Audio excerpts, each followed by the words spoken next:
Студиото е колегата Љупчо Поповски. Љупчо, добро утро.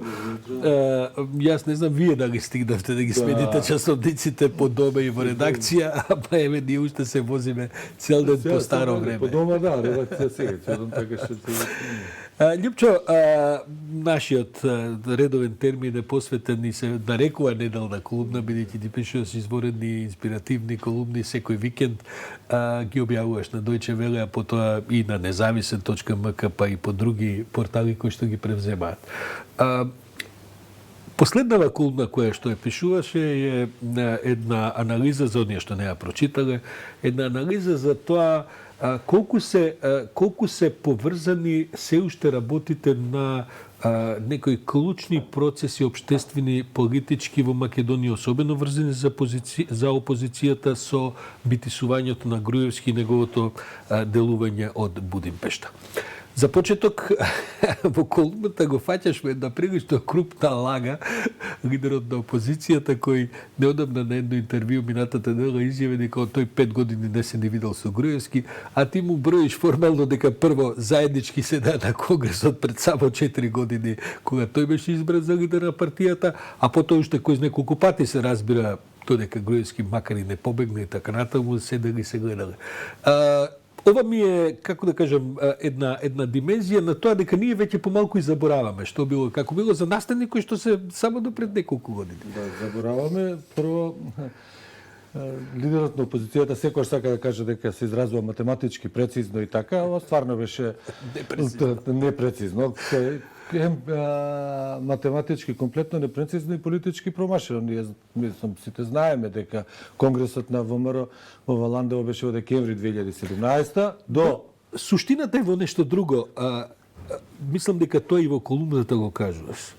Суштината е во тоа што Мицкоски цел време се обидува да се дистанцира. И игра овие игрички години на години се видов, немам никаков контакт, а во суштина политиките тоа што кажуваш дека се обидува да се дистанцира и сега тоа дистанцирање треба да оди ако после 5 месеци може ќе рече 6 години не сме се виделе. Ама фактите не треба да се дистанцираш онаму, како да кажам, кај што е невозможно да го направиш. Кај што се точно определени датумите. Значи имаме 4 години и 3 месеци. Потоа и 20 има канцеларија во нивното седиште, таму сигурно се гледале. Тоа веќе не е, тоа не можеме да знаеме. Се разбира, ама податоците за тоа кога е направена смената точно се знаат. Седат еден од други. Не може да... Ама има и нешто пострашно, Љупчо, ако ми дозволиш. Во неделата кога се открија 3 нови ексклузивни станови за Груевски во зградите на Орце Камчев, на еден неверојатен, ја мислам дека треба да се направи серијал од судењата на Камчев, видиш, тоа ја прераскажува. Тоа е за времето кога со Груевски правиле, сигурен сум дека и претходно и со други премиери тоа истото го правиле, прераскажува тажната судбина на Македонија. Значи во неделата кога 3 нови станови се открија за Груевски, со неверојатни 750, можда 1000 квадрати, ВМРО се расправа со некаков Каевски за неговиот стан. И не наоѓа воопшто потреба да коментира ништо од ова што се случува. Неверојатно. Неверојатно е. Прво, ВМРО не коментираше никога беше поднесено обвинението за кражба на 2 милиони, колку беа, 1,5 милиони евра од партиски пари од страна на Груевски. Тоа треба да се докаже, тоа не знаеме. Но и да го премолчиш тоа дека некој од партиските пари зема за да се богате сами од себе си или да се прави некаков луксус со станови овде, онде, не е важно кај ќе ги. И за тоа не реагира, и за ова не реагира. И сега Мицкоски во ова интервју вика, жал ми е што не е тука Груевски, тоа е скандалозно, но жал ми е што не е тука Груевски да го каже своето мислење. Па да беше тука Груевски, ќе беше во затвор. Значи, тој треба да каже дека треба да дојде Груевски да го одлежи она за што е осуден, а не дека нему му е жал што тој не го кажал своето мислење. И сега 3 стана, знаете, се сеќаваш Сашо, дека тоа кај што беше сега кај што е тој горе таа тврдината Панорама резиденс, кај што беше хотел Панорама, еден изворен хотел во Скопје, дека тоа беше една од тие контроверзни дупови што се носеа за да може да се изгради. И сега 200, значи 3 стана по 7 од 3 стана кои што имаат 750 квадрати, може би не се сите по 200, по 300 квадрати, еден стан или 250, тоа значи цел спрат. Престанав да ги збројам становите, не успеам да ги добрам становите на Груевскиот и само во 2001 се открива кога тој купил, односно мајка му, не знам кој, 3-4 стана. Потоа овде кај Скопје, само во Бикачка кај што живее, Бог знае колку живееше на спратот, кои се негови, кои се под друго име, не знам вакви такви.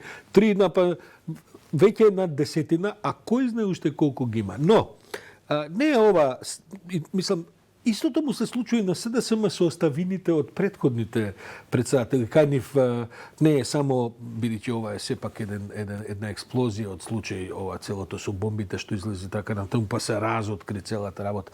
Зошто не сакаат денешните партии, партиски структури, партиски лидерства до самите лидери да на известен начин се конфронтираат и со лошите страни на претходните раководства, туку сите се обидуваат да кажат не сум од овдека, не знам, тоа заврши, таа епизода, ние ништо немаме со тоа, ние сме, а во суштина се гледа дека уште како има. Да, значи мислам дека единствениот што го направи тоа во еден одреден случај беше Груевски, кој рече ми заби Георгиевски ноќ во грб, ама после ги прибра сите негови структури, остана Георгиевски во народна, таму со тие некои најлојални соработници. Најверојатно е тоа за тоа што во партиските структури се премногу моćни луѓето на претходните раководства. Се уште. Си тера еден континуитет. Да. Па тебе да видиме и во СДСМ и во ВМРО. ВМРО има една постојана сентенца што ја кажува и Мицкоски и Николовски дека ние сме се подмладиле, ние сме реформирале. Па тоа клучните луѓе се од пред 15 години што беа околу или 10 години околу. Само што тогаш беа втор ешалон, а сега се прв ешалон. Добро, Антонио Милошевски беше министер за надворешни работи. Да, неколку мина од нив што се се уште и тогаш и сега. И Александар Николовски беше човекот најголема доверба на Никола Груевски. Тука не може да Трајко Славевски беше поранешен подпредседател на ВМРО ДПМН, министер за финансии, без оглед што тој не сакаше да си поднесе оставка на осменија, но тој секогаш бил во врвот на структурите. Не е се тие други што се сега втори ешелон. Има некои луѓе како Стефан Андоновски и така натаму што се нови, така. Меѓутоа нивното влијание не е кој знае како. Но тоа е се знае ја знаеш не би очекувал дека една партија дека може целосно најнаш да се промени. Па и не би било добро и за секоја партија за да има некаков радикален револуционер континуитет, па и се треба да знаат партијата како да работи. Значи, некои ќе дојдат па не знае како треба да работи некоја партија. Има па и во СДСМ е истото. Сега прашањето е на новите лидерства, што се како тоа ќе го канализираат. Еве тоа што викаш за ВМРО што не може да најде сила, тоа е невозможно како да се обземени како зајак пред змија, кога ќе дојде кога треба се спомне Груевски, тоа не може. И се вртат во истиот круг и не успеваат со години да излезат, да понудат нешто друго, освен овие стандардни критики дека ништо не чини така натаму, но матрицата е се уште иста. Мислам, мене ми се на известен начин, како да кажем, шокантни и едукативни, ако смеам така да кажам, овие судења кај што седи Орце Камчев. Мислам, тие се стварно навистина неверојатни, особено сега кога тој почна да проговорува како всушто се одвиваат работите заедно со кумот бивши на Груевски. Тоа е таква една симбиоза помеѓу и тоа морам да кажам, во Македонија 90% од криминалите се разбира во рамките на законот, бидејќи законите се така направени да на криминалците апсолутно им одговараат. Но кога ќе видите низ нивните сведочења, како тоа се одвивало, како еден премиер може да има 10 стана да не му ги најдете, затоа што им стојат услуга овој вид на... Мислам, има ли начин ние да се ослободиме од тој систем Лјупчо, бидејќи гледаме дека и двете партии водечки за Дуи не сакам ни да зборувам, се разбира, тие се големиот слон во продавницата со кристал за кој никој не те разговара, нели? Има ли начин да тој перпетум некако се промени? Значи, тоа што го кажуваш ти, веројатно има начин да треба многу труд и многу голема посветеност на општеството. Но ова што го кажуваш за судење, значи ние Мислам дека не можеме да ги следиме до крај. Начините како се формираат едни друштва, па тоа друштво зема трето друштво, па тоа има ќерка или мајка на овакво, па како одат парите? Мислам, ја не знам дури и самите овие што сведочат ингениозно како успеваат да го запамтат тоа па да го представат на рочиштата. Ние ги читаме, па не можеме да ги разбереме до крај. А тоа некој треба да го вмрежи, да го стави во функционален ритам. Тоа е неверојатно. Зорце Камџев инаку важи дека е најгениалниот човек за играње во... Јас се обидувам да употребам речник кој што нема да ме донесе до можност да бидам тужен за играње на маргините на легалноста, да речеме, во Македонија, и тоа не само со оваа власт, туку со многу власти претходно, но ако може тој така и ако тој тоа така го прави, веројатно и сите други помалку или повеќе тоа така го прават. Што потоа затоа што Лјупчо, проблемот е што со тоа се подкопува, како да кажем, довербата во капитализмот како систем кој треба на сите да даде шанса. А не само на неколкумина, а другите да се борат за минимална плата. Мислам, тоа е идеолошката, да кажем, проблемот на овој вид неделување во таа сфера. Значи, не може да се направат закони кои што ќе го детализираат до атом функционирањето на општеството. И сега ти кога имаш закони, општи закони, кај што треба да се действува економски или било како во одредено општество, ти ги бараш слабите точки на тие закони. Апсолутно тоа го прави Орце Камче, го пријате другите, сега да не ги спомнуваме и овие што се за разни други судења. Тоа го направи, например, сега да се ставиме на поголема сцена, Роман Абрамовиќ како ги пренесол имотите во Америка. Значи ги искористил законските возможности. Таму она што му е запленето во Британија, успеал огромен дел од парите пред за него не е ни донесена санкција во Америка.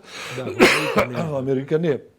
Ама успеал да префрли огромни пари во со помошно најдобрите британски фирми, адвокатски, консултантски. Значи, ние имаме овдека имаме многу фирми поврзани со овие судења.